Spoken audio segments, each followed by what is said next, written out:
Existentialism looked inward and said, if the human being is suffering, it's got to do something. God cannot be a thing, an object outside of you. God is the honest relationship that you have with yourself, and therein comes the subjectivity. Then comes human suffering, that they have remained relevant, consequential, and have shaped minds, discourses, destinies, right? For most people, the angst, the desperation does not end so easily. They carry it all the way to what is called their natural death. This false choice has been at the center of a lot of existentialist discourse. How in the name of choice, we deny ourselves choice. Because choice exists only.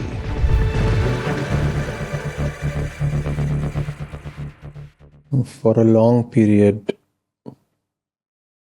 of more than 1,000 years, Europe continued without any breakthroughs,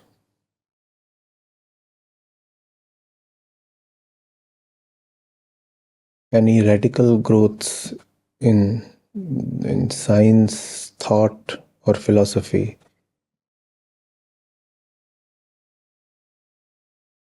Things were stale but stable.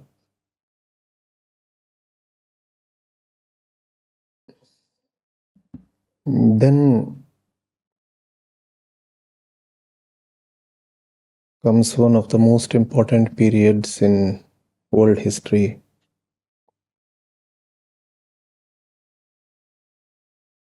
Europe rediscovered thought.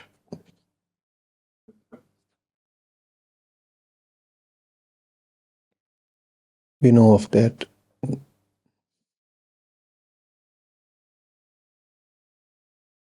The Renaissance, the Age of Enlightenment, the liberal values, thought and scientific temperament.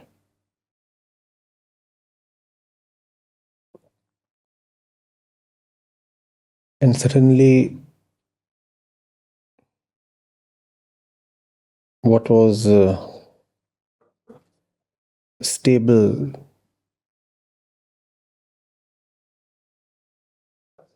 and looked eternally fixed and inviolable started shaking.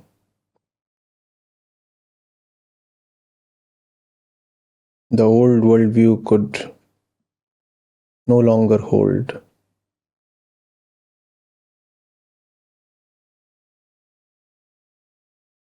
Divine theistic determinism was gone.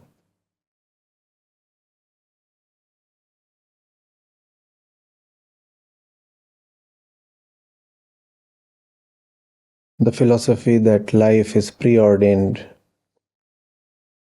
that systems run as per a divine rule, collapsed.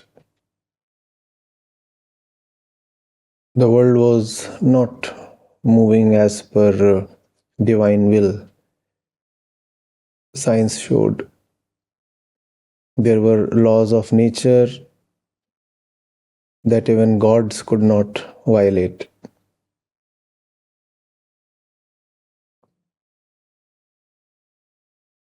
Philosophers, Hegel in particular, showed that history was unfolding through a dialectical process. The struggle between historical conditions and the human spirit. It could all be explained using thought and rationality. divine explanations were no longer needed.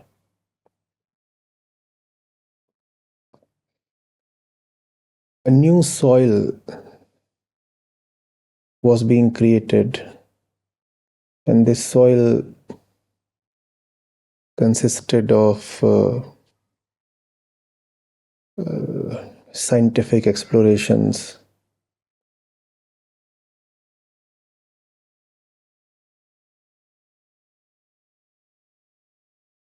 industrial growth, and the conditions of the human beings in the industries.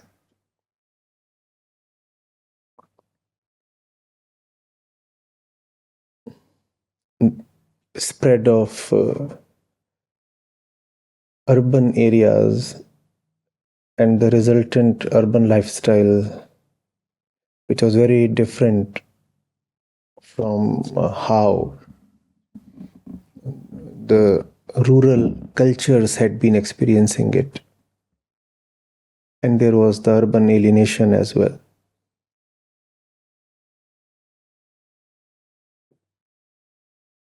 And this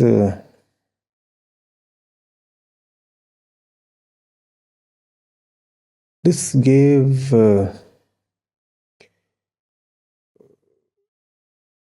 an acknowledgement to the inner human disquiet, which was a relatively new thing.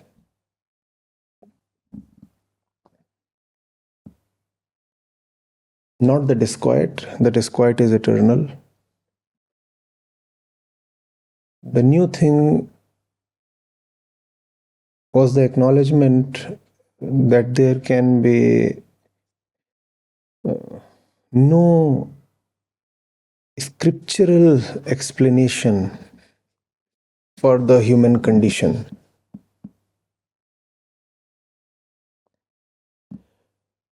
Philosophers were now responding to an inner angst.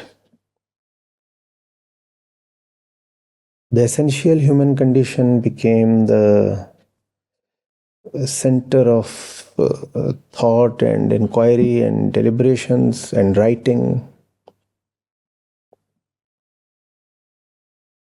It was clear that man was suffering. And life had been stripped of the meanings it had carried for hundreds of years. What to make of life now? And how to explain the suffering? We are in the 17th and the 18th centuries. A lot of new things are happening. Monarchies are disappearing. Religious systems are losing their stranglehold. Industrial production is shooting up, and with that, the requirement for industrial labor.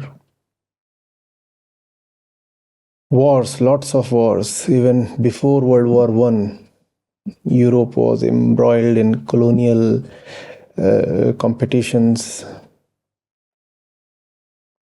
and was almost constantly at war.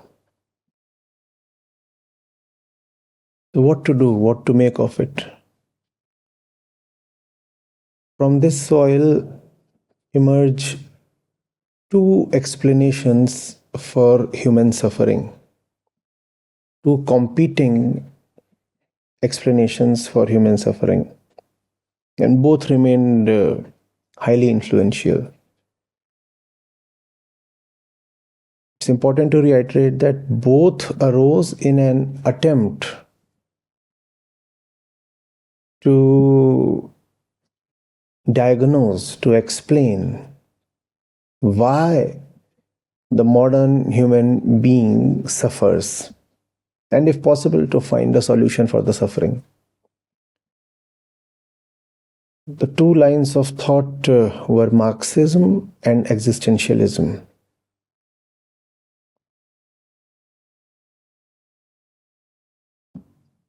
Both were looking at suffering, both were looking at consciousness, both were looking at meaning or the absence of it, but from totally different directions. Marxism said if the human being is suffering, then external conditions are responsible for it. The entire flow of history is responsible for it.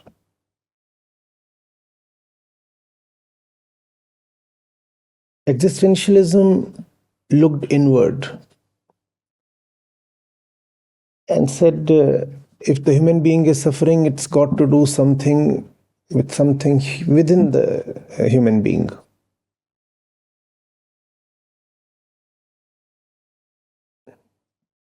Who exists? Is there meaning? Is there purpose? What is freedom? What is choice? These are the questions the existentialists grappled with. They diagnosed the human center as the center of human suffering. So if you would go to a Marxist and say a person is suffering, the Marxist would say change his political conditions, change his economic conditions, and he would be better off. And you go to an existentialist and you say a human being is suffering, and he will say that is because he is not seeing his condition, he is not exercising his choices, he is not inwardly free, or that he is carrying a false and conditioned consciousness. He has accepted being a little part of an unconscious machine, as they say, a brick in the wall, and that's why he suffers. So we'll discuss a bit about existentialism today and take up a story by H.G. Wells, which is deeply existentialist, addresses the question of life, meaning, purpose, fear, and then disquiet and death. And before we get into the story itself, let's trace the flow of existentialism very briefly. So we talked of all the historical conditions that provided the rich soil for existentialist thought. God is gone, the king is gone, divine theistic certainty is gone, a new kind of economy is emerging, there are urban clusters, the urban alienation, the industrial exploitation. The modern man is walking all by his own on an urban street. There is thought, there is rationality, there is prosperity, and yet there is a huge hollow. And then thinkers began to explore it, question it. What is all this about?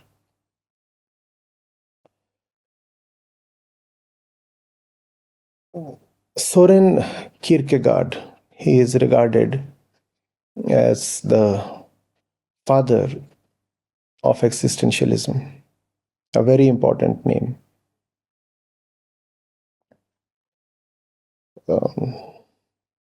Danish, didn't live for long, died in his early 40s,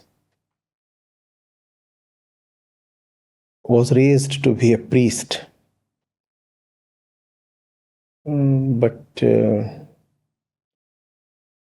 his thought took him in a different direction.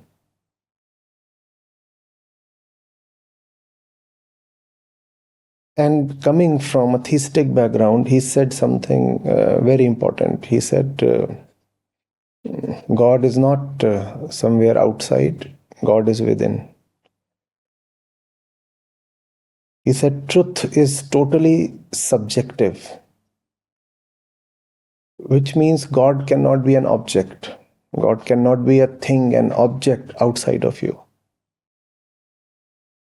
God is the honest relationship that you have with yourself. And therein comes the subjectivity.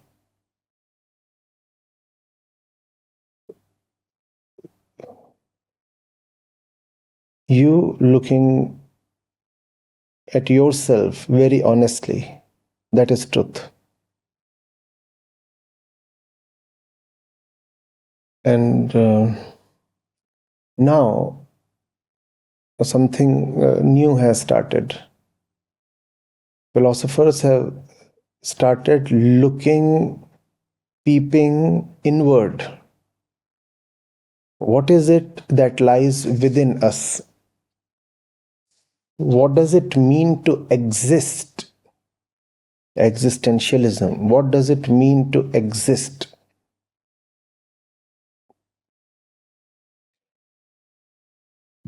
What is this angst, this fear that arrests us? Just like we have the protagonist in the story arrested by an unknown fear. Fear also brings us to the name of Kierkegaard's most important work, Fear and Trembling. Fear and Trembling. In fact, what happens in the story also relates very closely to the name of Kierkegaard's another very important work, The Sickness Unto Death. Fear and Trembling, Sickness Unto Death feel like bits from some kind of a prologue to the story we have tonight.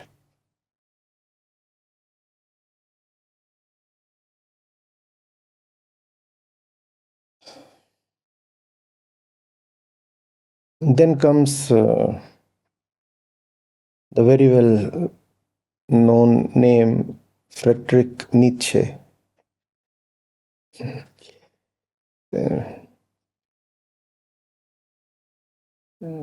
Kierkegaard's journey stops at 42 due to death. Nietzsche went insane at 44.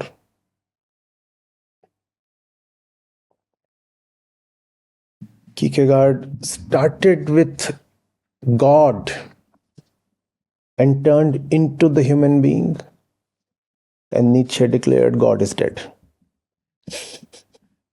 God is dead.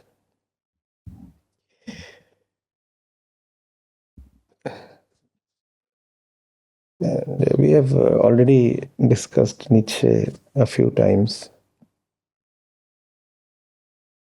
He is one of the most read and most influential philosophers in the recent times. Thus spake Zarathustra. And that trenchant critique of morality beyond good and evil.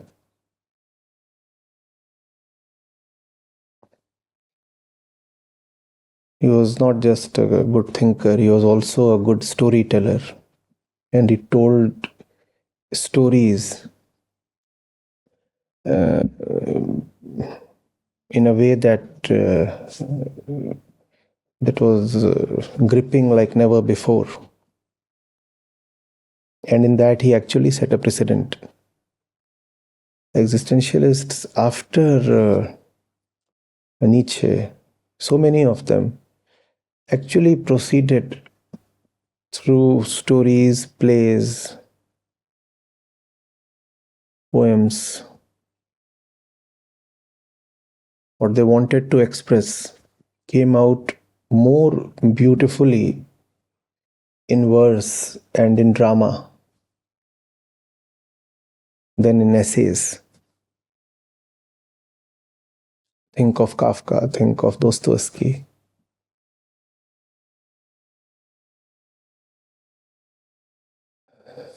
Then from there comes the philosopher who's being named after Kierkegaard and Nietzsche just because of historical reasons, chronological reasons.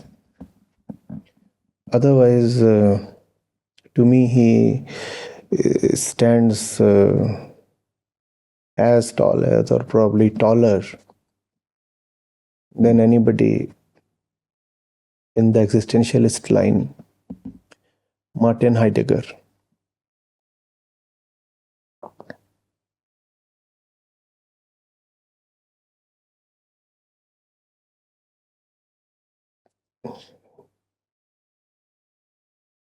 I read him and I feel as if he's talking Vedant, Advait Vedant, without the Sanskrit and without the terminology. He talked of the human being as Dasein. It's a beautiful definition that Dasein carries. The being that suffers, the being that questions the being itself, the being that questions the being itself, Dasein. That you look at all the other beings, they exist physically. They can search for food, for water, for shelter. But they do not search for freedom from sorrow. They do not search for meaning or liberation. We define the human being as someone who searches for freedom from sorrow. And that's what separates this species from all others. Do you see the direction that the existentialists are taking? They are saying philosophy must deal with my own inner condition. If I feel restless, if there is this disquiet, then that's what philosophy should address. And I must be honest about it. Kierkegaard, for example, was very particular about the word honesty. That I have to be very honest about how I really internally experience life. Because it is only from that experience that an exploration of freedom and truth can begin. If you are not true to your experience, if you do not honestly acknowledge your experience, philosophy of freedom or philosophy of freedom cannot even begin.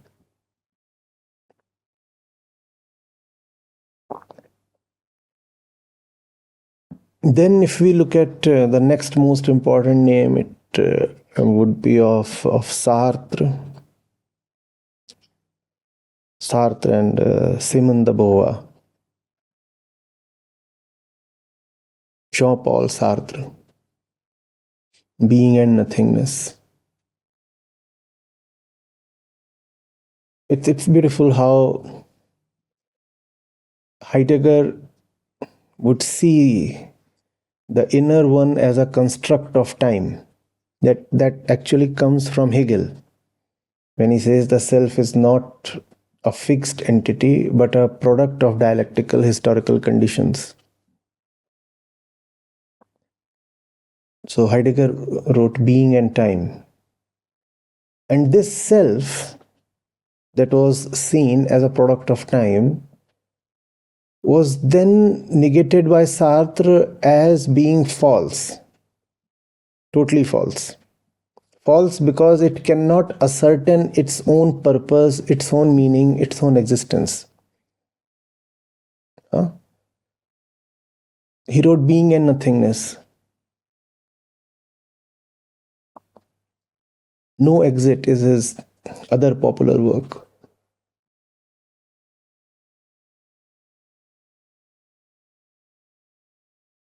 The famous example he would give is of the chair. So here is the chair. And the chair is so much like the common man. The chair does not know who made it. But the chair physically exists without knowing who made it. And the chair is socially useful. The chair never decided to be socially useful. The chair has no option not to be socially useful. The chair can be kept anywhere, just like the common man. Somebody else uses the chair, and that does not mean that the one who uses the chair is a conscious entity. It is possible that another species of chairs is using this chair. And then he would take examples of people in modern professions. Right? So when you think of a chair, you might think of a restaurant, and then you think of a waiter. And there would be very little difference between the condition of the chair in the restaurant and the waiter in the restaurant. Both are performing a function in the restaurant, and both really do not exist on their own.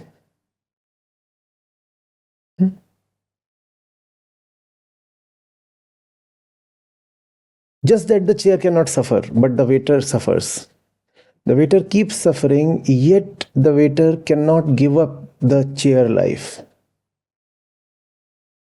Like the protagonist we have today with us. What's his name? Wallace, right? Lionel Wallace. The waiter is not destined to be a chair, but the waiter in the restaurant behaves so much like the chair in the restaurant, and consequently suffers, yet cannot give up on the chair life. Empty being, false existence. Right? And in the next session, we'll discuss many more existentialists. But today, if you have come to Sartre, you cannot directly move to the story without mentioning Simone.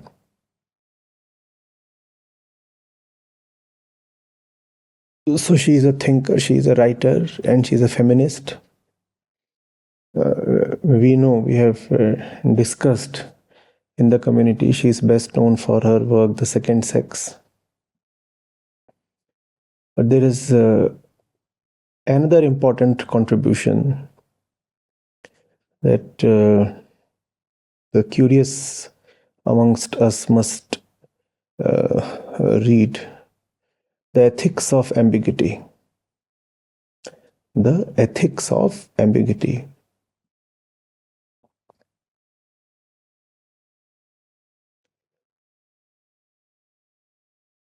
Just as Sartre was talking of the chair not having a purpose of its own, Simone was talking of the woman not having an existence of her own. She's remembered for her insight that the woman is not born, the woman is made. Sartre would add, just like the chair.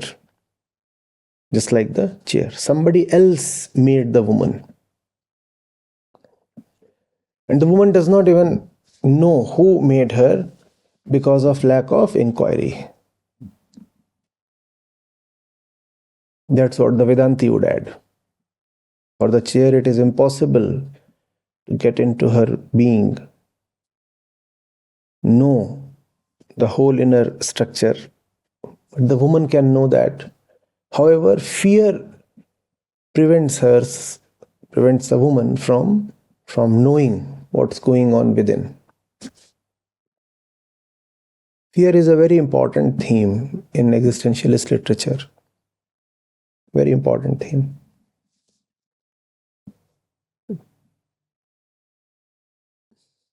And just as we said that Marxism and existentialism were two opposite responses to the same human suffering,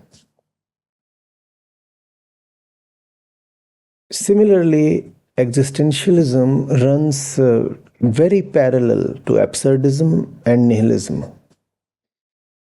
At many points, they look inseparable. Just that the nihilist would say that no meaning exists at all, the existentialist would nod in approval and say, yes, no predetermined meaning exists in advance, but you are free to create your own meaning. So in that sense, the existentialist would both agree and disagree with the nihilist.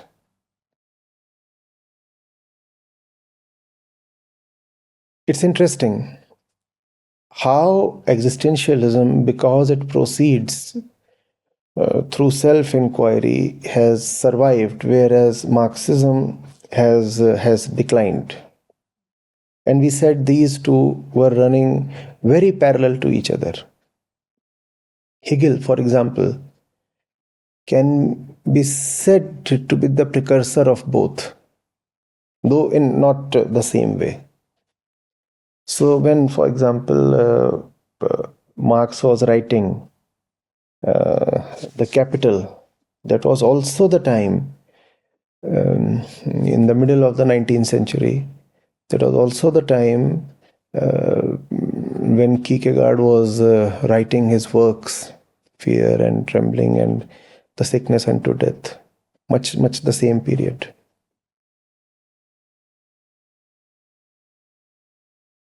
And both of these will remain important and historically relevant because both of them are starting from a point of fact. What is that fact? That fact is the Buddha's first noble truth. That fact is the Vedantic admission of Taptraya. Life is suffering. Life is suffering. And Vedanta would elaborate not just suffering, but suffering of three different kinds. Suffering that you know the material causes of, you call it adhibhautik. Suffering that you do not know the material causes of, you call it adhidevik. And suffering that does not seem to have any material cause at all, adhyatmik.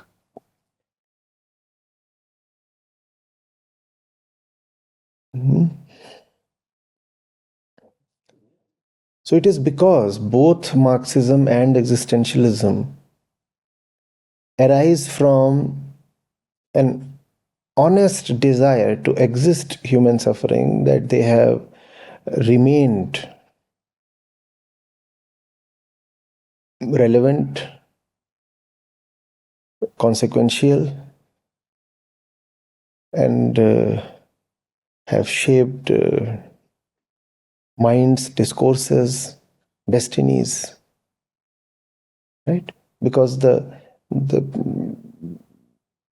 beginning is right. The beginning is honest.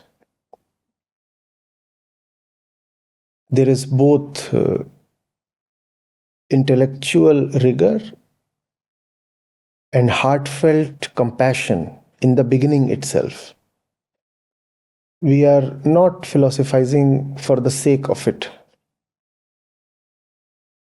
We are thinking because human angst moves us. We want to know why we are the way we are, and we want to know whether there is freedom from the way we are and what we have become. This is existentialism. Who am I? How did I suddenly come to exist? Existentialists would often say, man is forced into existence. You don't choose to exist. There is a certain randomness, a certain choicelessness. You find yourself thrown into a world in which there is suffering beneath everything. There is suffering beneath everything.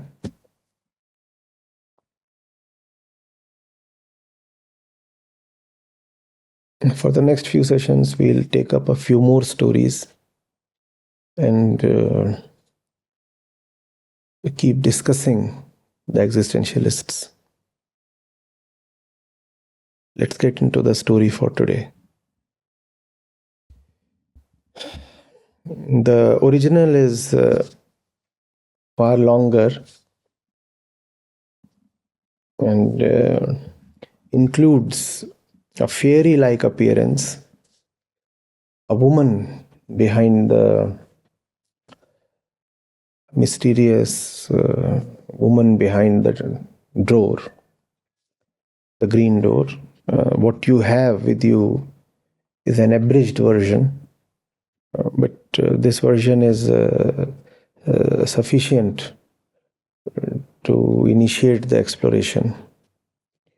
But after the session, if you have time, you must go into the complete story as well.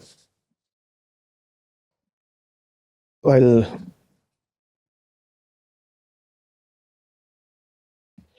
read it for you first.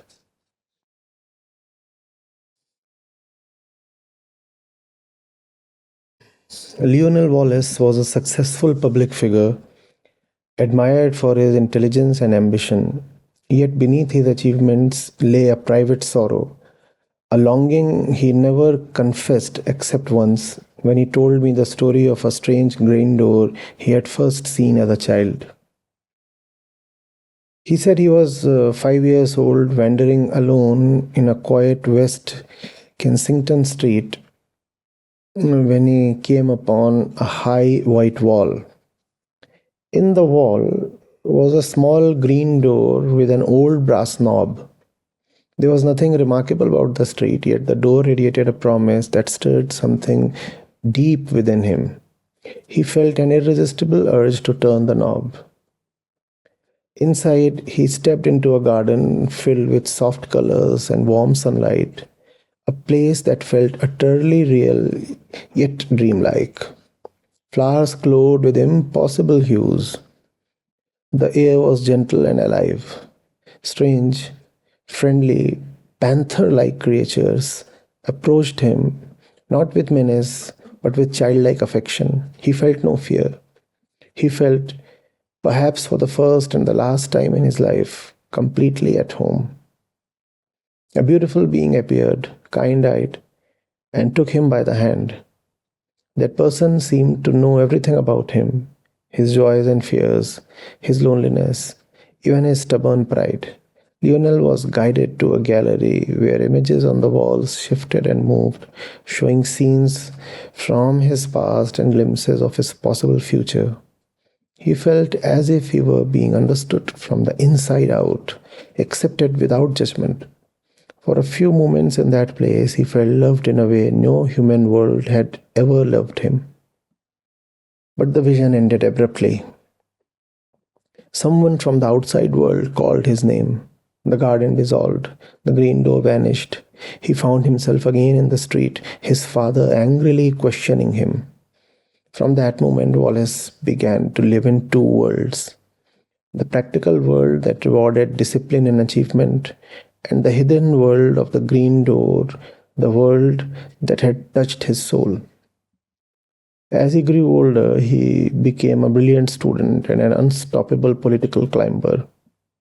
Yet he kept seeing the green door.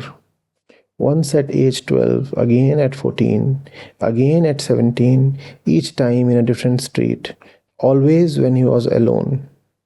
Each time he longed to enter, but each time something held him back. An examination the next day, a debate he had to win, a promise he had made. Practical duties pulled him away from the one place he genuinely desired. He would later tell me, I was always too busy, always too sensible, always too afraid of losing my place in the world. And so he ignored the door. He convinced himself that the childhood memory had been a dream, a fantasy. Yet whenever he caught a glimpse of green paint or quiet street with a long white wall, something in him tightened. Even in the peak of his fame during a parliamentary crisis, he saw the door again. For a moment, he thought of abandoning everything, honor, status, reputation, to step inside.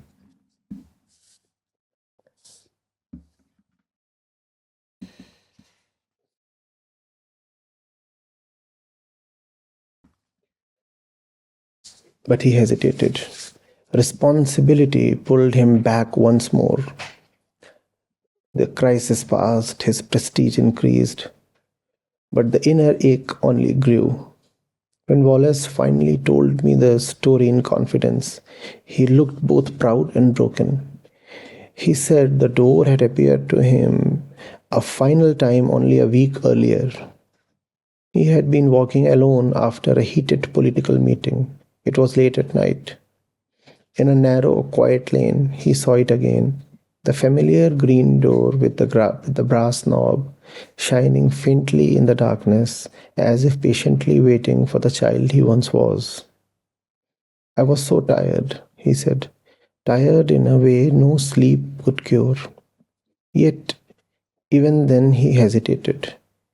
He feared that he was going mad. He feared losing his hard-earned world. He feared stepping into something he could no longer explain to himself. So once again, he walked past. And then came the news of his death. Wallace had been found at the bottom of a deep excavation pit on a construction site near East Kensington. The workers had warned that the fencing was incomplete. They believed he slipped by accident, perhaps while distracted, perhaps while thinking of politics, or lost in some deep thought. But I knew better. The site was close to the lane where he had seen the door last. And the workers said something strange. The fencing had a small gap, just large enough for a man to step through. And beyond the gap was a newly erected temporary wall, painted an odd shade of green.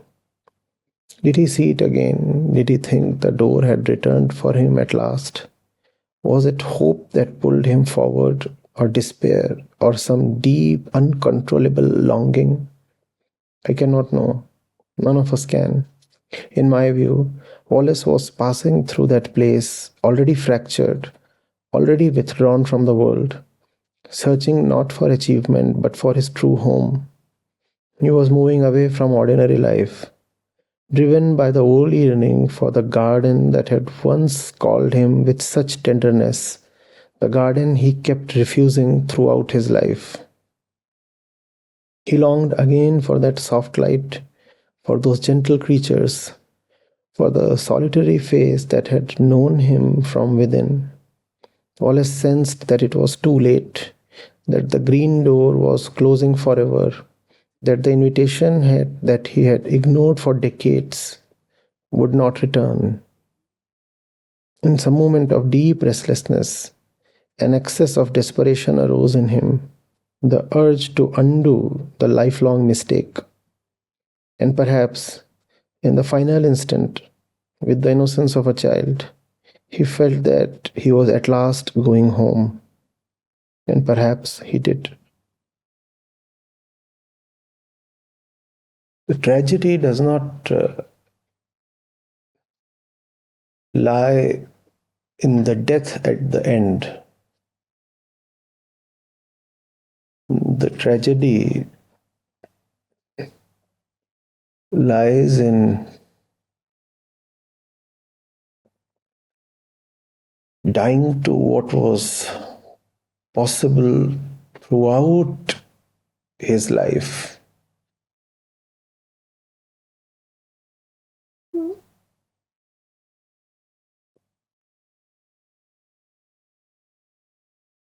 Look at the themes here.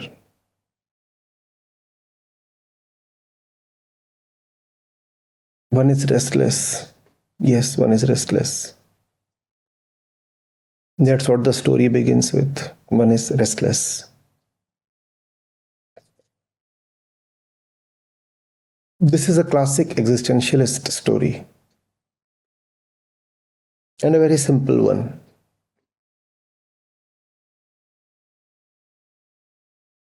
If you get into Kafka, you will meet more complexity. If you go to Camus, you will get deeper details and nuances and imagery. Go to Dostoevsky, you get a much wider canvas. But what you have here is piercing and complete simplicity.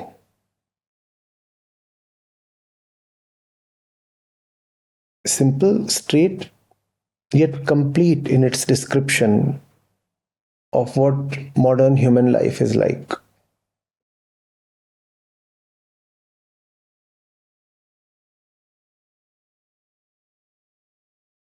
So one begins with restlessness. But wherever that restlessness is, there is also definitely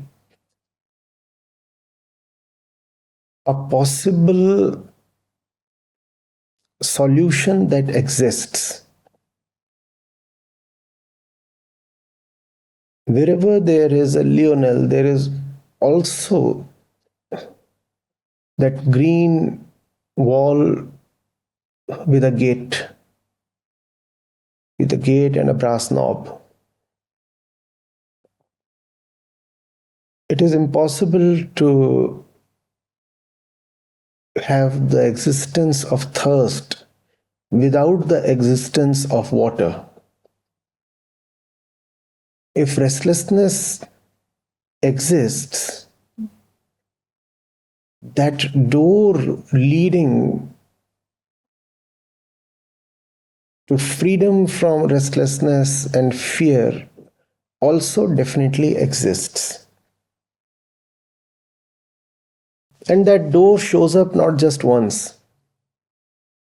The door returns to Lionel again and again, every few years.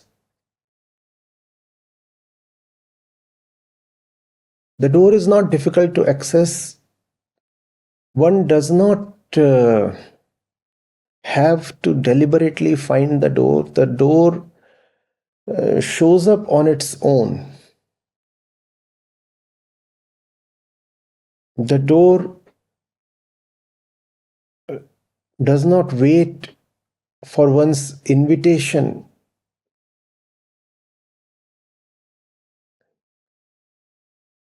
or deliberate search, the door is there. In fact, it seems the door is chasing the entrant.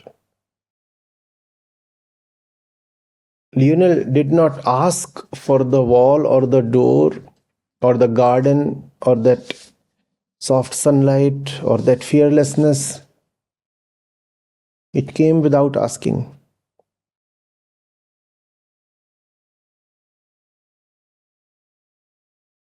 And one cannot deny what that door holds for him or her.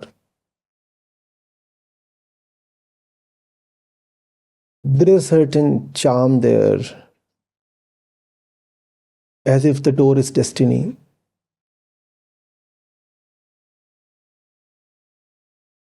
One does enter, even if by coincidence.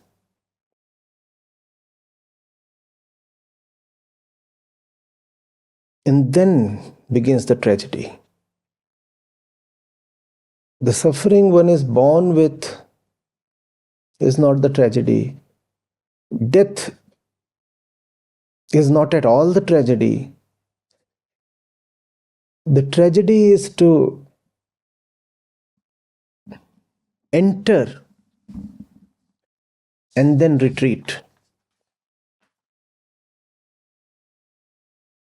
The tragedy is to know it, experience it, and yet discard it. Why? Because in the quiet of the garden, in the company of the generous friend, suddenly you hear the crash, the boom of a voice from the outside world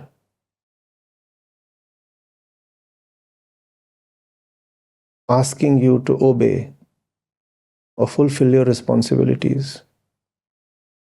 In the case of Lionel, it was the voice of the father, the commanding and angry voice. Lionel entered and then left.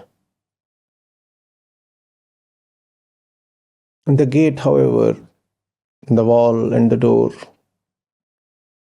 they kept appearing again and again of their own accord. But Lionel was always too occupied. He always had other priorities, other responsibilities.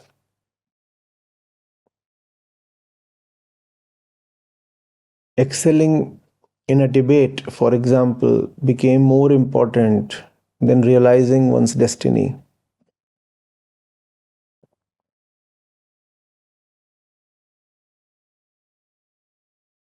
Meeting a client or a political partner became more important than meeting freedom itself.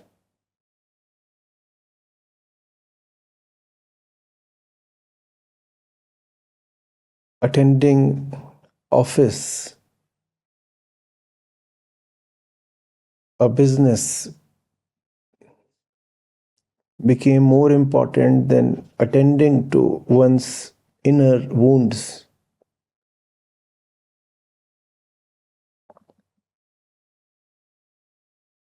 And it keeps getting worse as we age.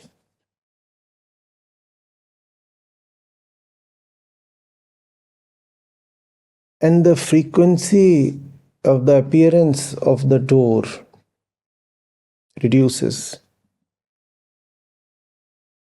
Intellectually, one is not a fool. One can see what is happening. One can see that continuous refusals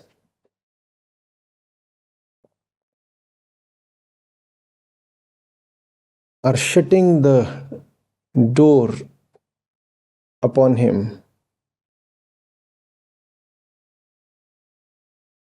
There was a time when one was a kid and one was young, and the door was constantly beckoning. The garden was inviting. The free life, the new life, the actual life, the beautiful life was calling. But the call was insulted. The invite was rejected. And now it calls less and less often. On the other hand, one has been sinking more and more deeply in the worldly quagmire.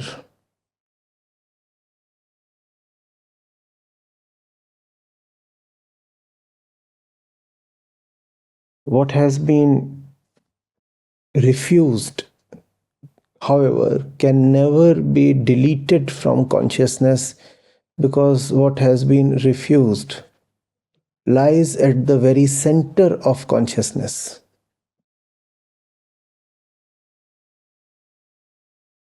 It is like a person refusing his own heart.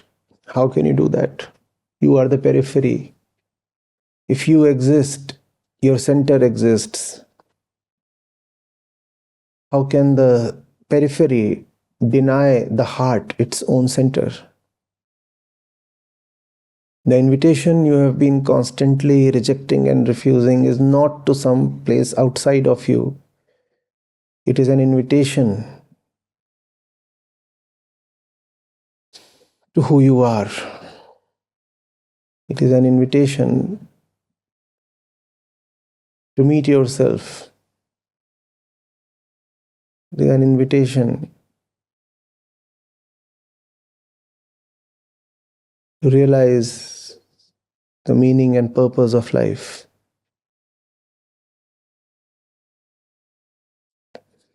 Therefore, irrespective of how hard and how frequently you refuse the invitation, you can never forget it. It will remain. It will remain, and it will keep turning you quietly insane.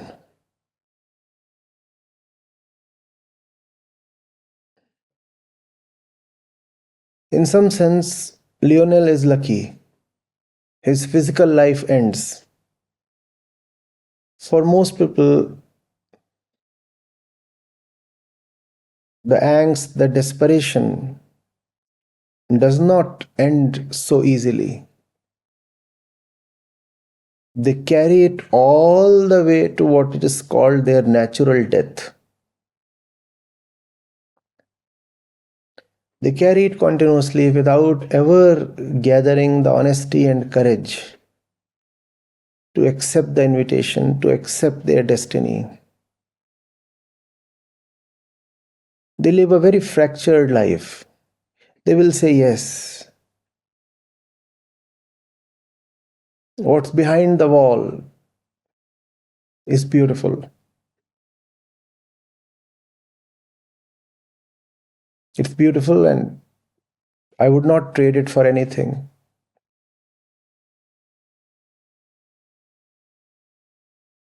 The flowers, the sound, the peace, the charm, the quiet.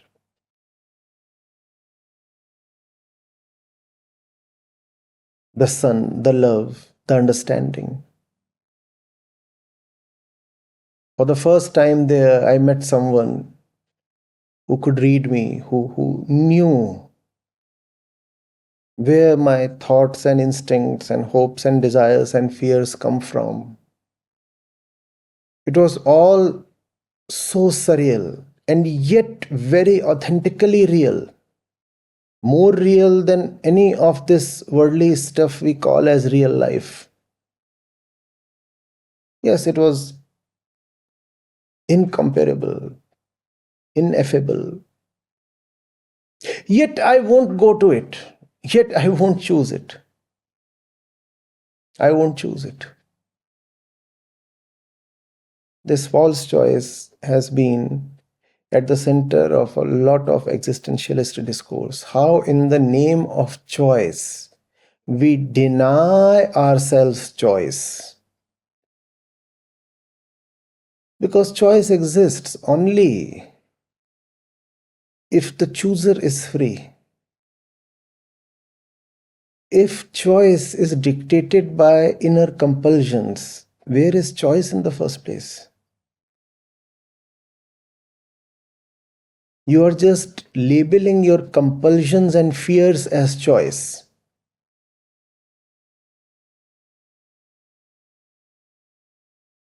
There is no choice. You're not free to choose. And that's why human life is so repetitive, because you're not free to choose. Like the chair, you have been dictated your position and your task. And that's what you have named as your duty and responsibility. And you feel a certain moral validation. I'm a responsible being.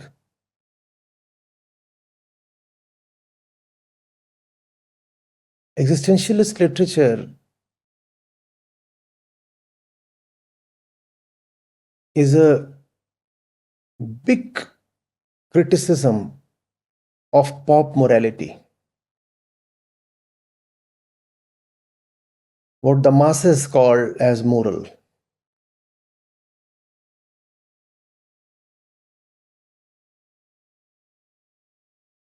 What cultures and traditions allow and disallow.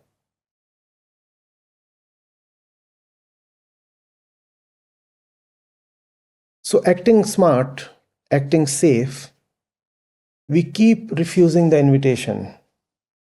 But the invitation grows inside us. The unaccepted invitation grows inside us as psychosis.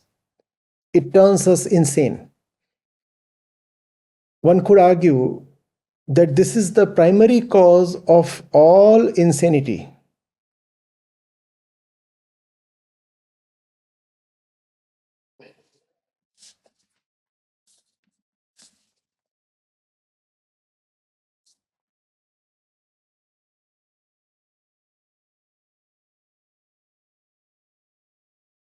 The invitation that was not honored, that would make you go mad. Does that remind you of Saint Kabir?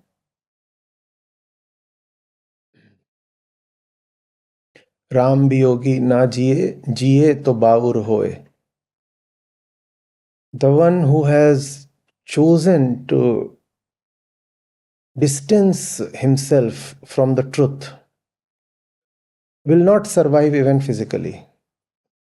And if physically he does manage to survive, as most of us do, then he will live as insane.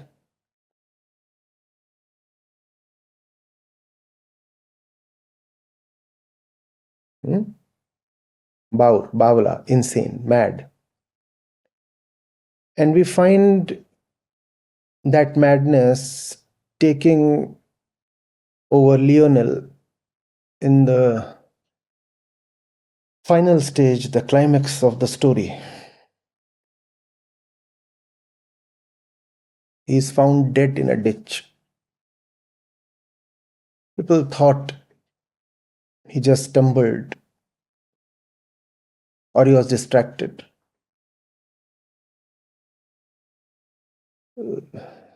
The truth is otherwise. The story is not written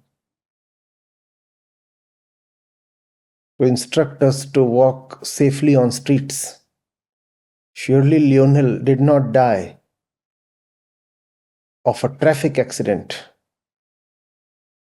The very purpose of the story is existential.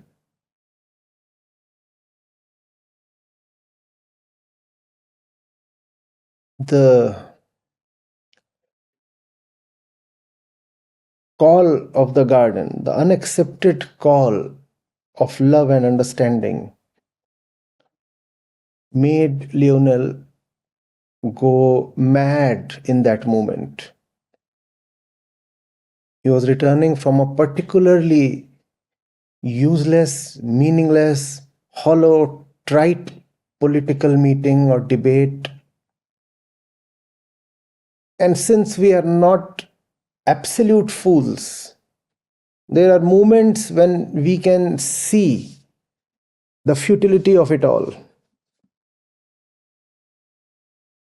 One such moment got the better of Lionel. He was returning late night from one of the normal worldly business affairs, and the wall seemed to appear to him.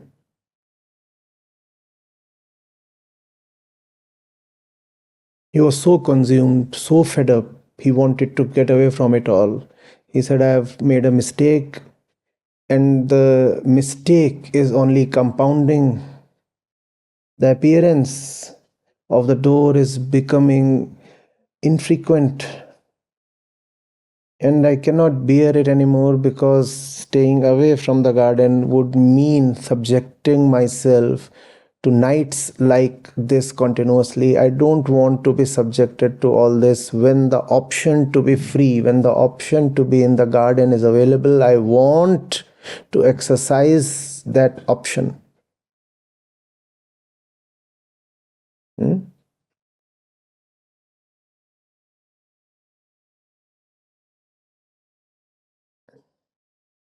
But the option had retreated.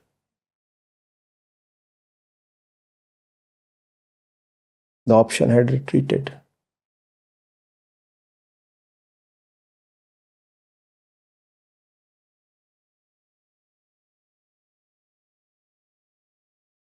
The invitation had expired. Invitations do expire. Remember the point of no return in the Bhagavad Gita?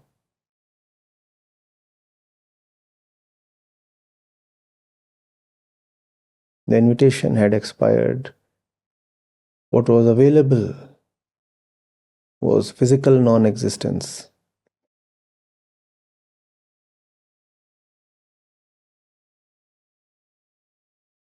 The story is a commentary on life and a warning. It states the facts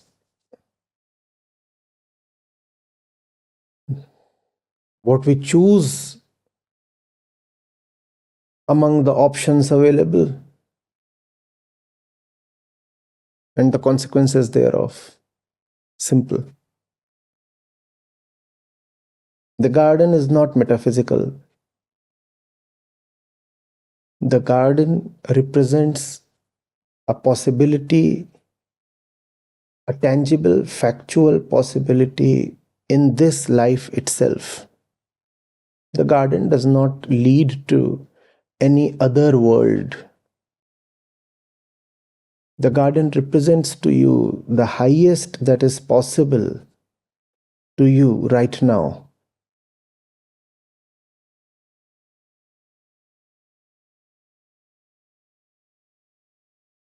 The garden represents beauty. The garden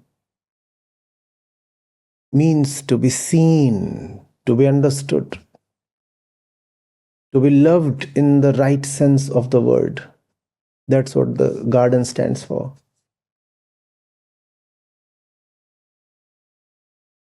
The garden represents freedom from fear and illusion, freedom from false and forced responsibilities, freedom from unconscious duties and identities. That's what the garden represents.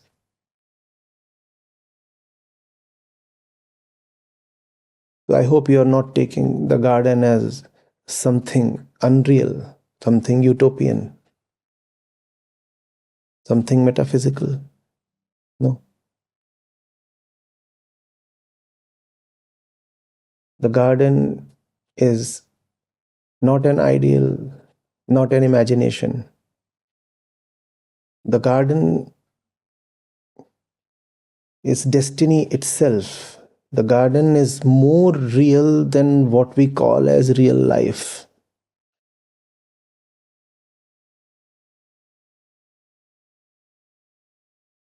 If we think of the garden as unreal or utopian, that tells more about what we have taken to be real. Those who take their cages to be real will label the wide open sky as utopia. Those who have taken falseness to be real will call the truth a mere ideal. Those who rejoice in their chains will call freedom impractical.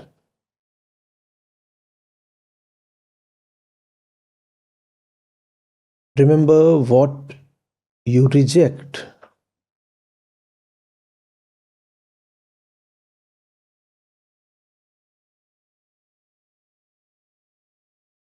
does not remain rejected.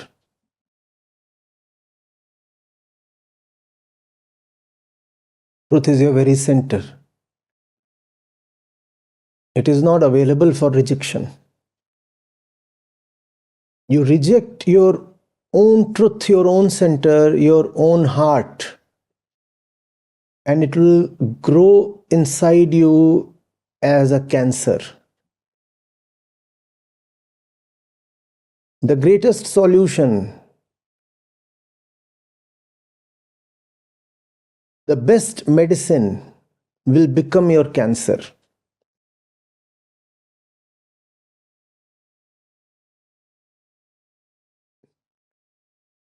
Truth is to dissolve the ego.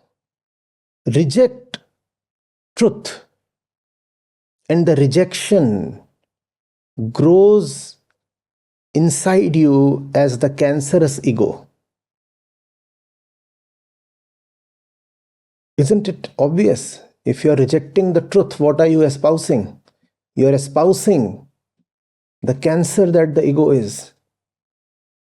In a sense, the right thing, when rejected, returns to eat you up. Heaven, when rejected, becomes your hell.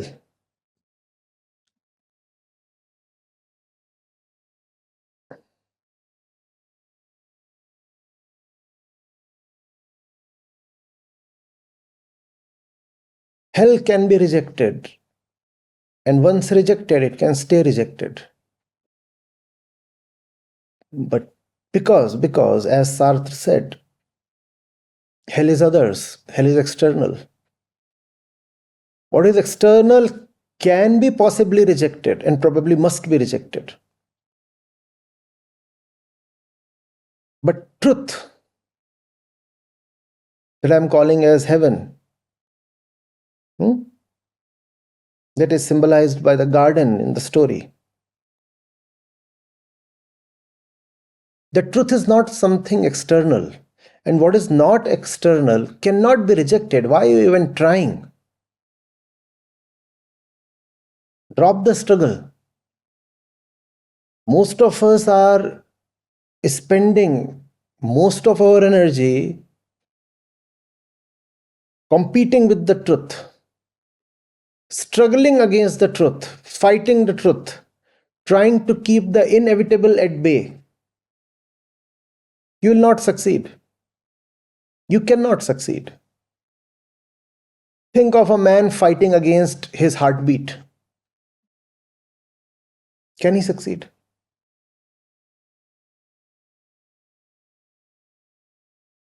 I look at life and I find the opportunity slipping away. अवसर बीतो जाए.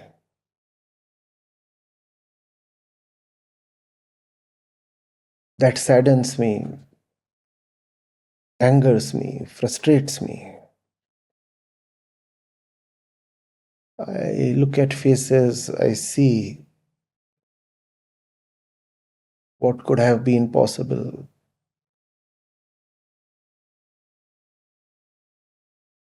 I also see that the face has now accepted a certain fate. The face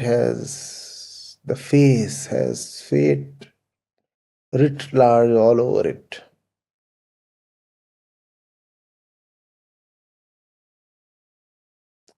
Feels like a defeat.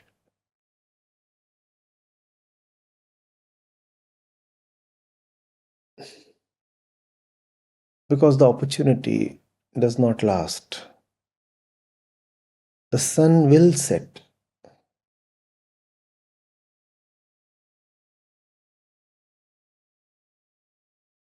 Because time does not roll on forever.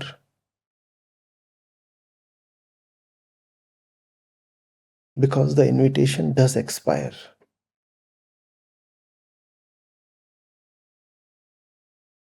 Because truth is infinite, but your life is not.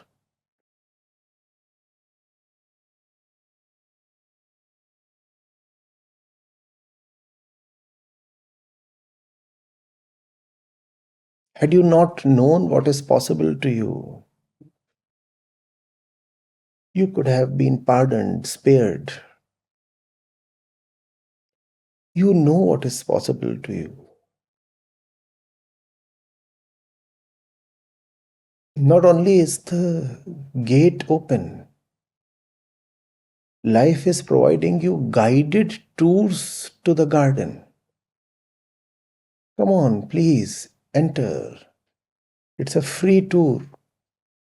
However, the moment the loud and dominating voices from outside call you, you kick away the love. You reject the understanding. You run out of the door. You keep missing the garden, but you no longer intend to return.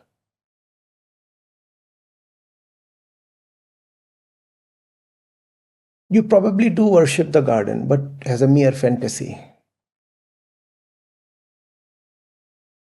as an ideal, as a dream, an unachievable dream. You don't want to make it your life. You tag the dream as unrealistic. You declare your hell as real life. You say, this is what is real life. How is it real? How is it real? When you are so unreal, how is your life real? Please tell me. You say you have things to take care of. Do you know what care means? You say you have plans and ambitions. Do you know what that means? Duties and responsibilities. What are they? And where did you get them from?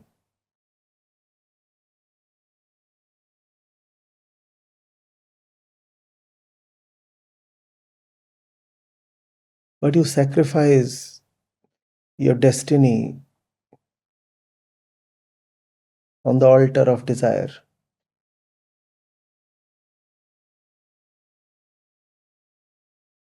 Or on the altar of duty.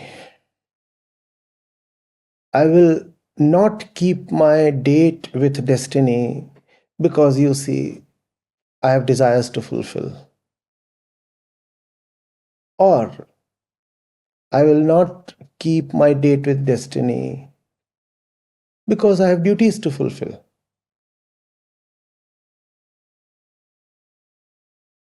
Death in a ditch.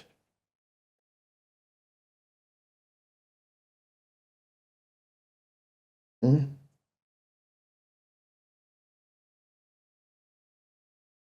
There is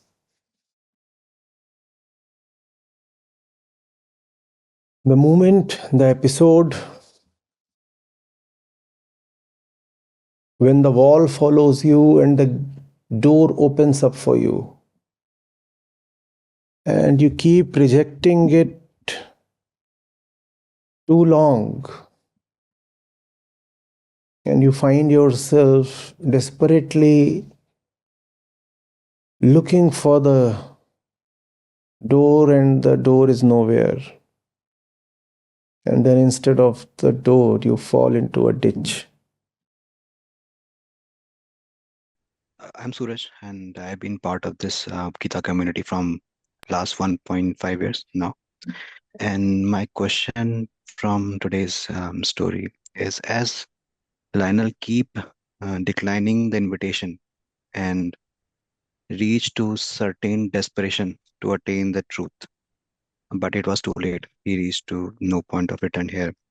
So can we say that once we know the truth, there will be a moment in our life, maybe early, maybe late, that we reach certain desperation by being disappointed of these worldly activities which we are involved in, that that it will come naturally, like Kabir Saab says, "Dheere dheere re mana, dheere sab kuch hoy," and Mali सींचे 100 घड़ा ऋतु आए फल होए. And by being observant, can we make this turning to truth earlier in our life? Or if we stay in ignorance, we will reach to the no point of return. Is it a correct understanding here?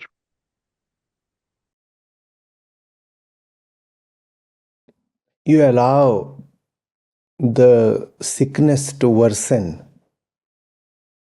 and when you have reached almost the end of your life, you suddenly want a magic medicine. And no medicine has been created to heal a patient in that state.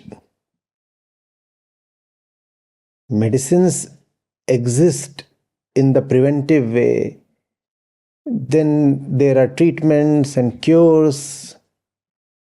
But you have allowed the disease to take over your entire life. And no medicine has been made for a patient in this condition.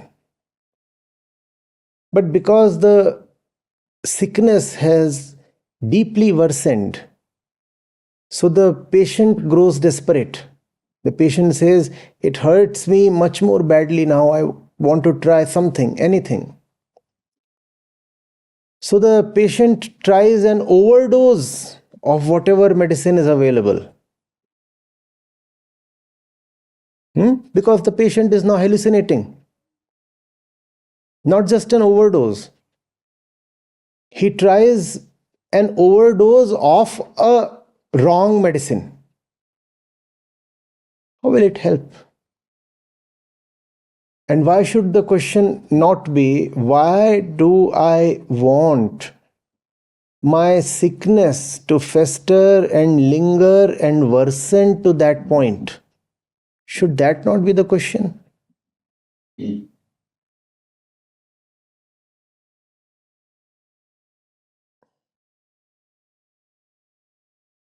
You have some disease, let's say, in the brain.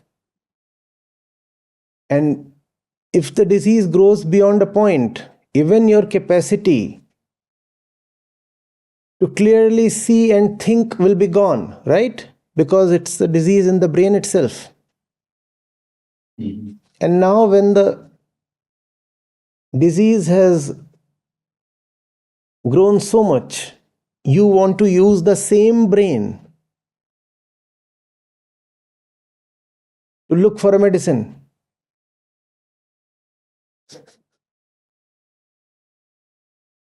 Do not forget the doer. The disease is the corruption of the doer. Once you have been corrupted beyond a point, you lose your capacity even for a redemptive deed.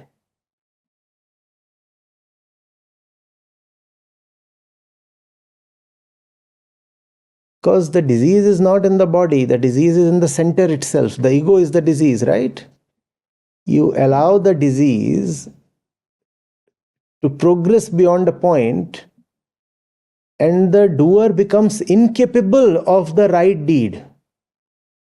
The diseased actor becomes incapable of the right action. So, how will he select the right medicine now? Because selecting a medicine is an action, is it not? How will that action remain possible to the very, very sick actor? So, the actor can heal himself, but only in time. Even though he knows the medicine. Yeah. Suppose you're losing your eyesight by the hour. And you have to reach the eye doctor. And you are losing eyesight by the hour. And you'll be using these same eyes to walk up to or drive up to the doctor.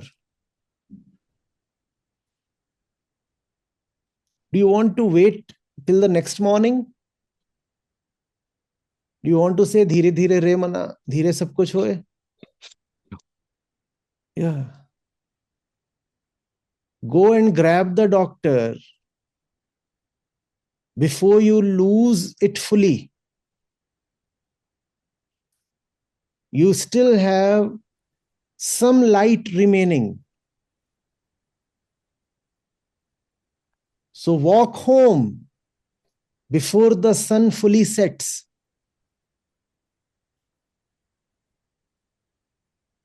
The eyes, the light is dimming. The sun is setting on the eyes. And you have a long distance to go.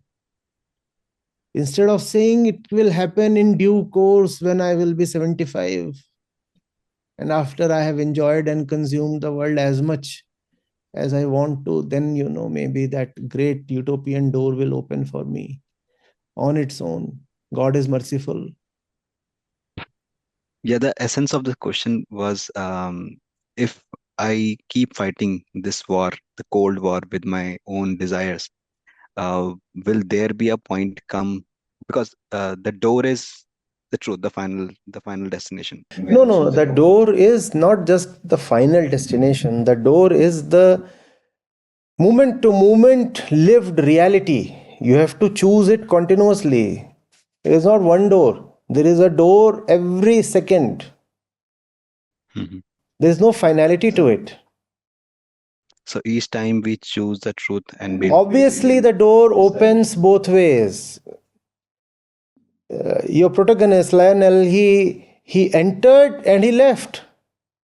Mhm. So the destination is not final. You can enter and leave. So choosing once is not enough. We have to keep choosing throughout our lives. Once even this dead man chose, Mhm. obviously it wasn't enough. So it is fairly possible Lionel might have selected the right dome somewhere in his life, but he kept out. Yeah, the father shouted from outside. But also one time he did tries to leave everything behind and tries to choose the door again, but he falls back to his own desires and selected the wrong door. Yeah. It's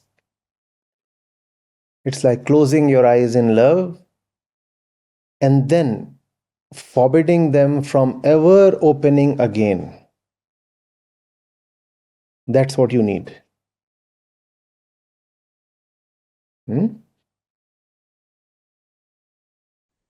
I think I have the answer for my question.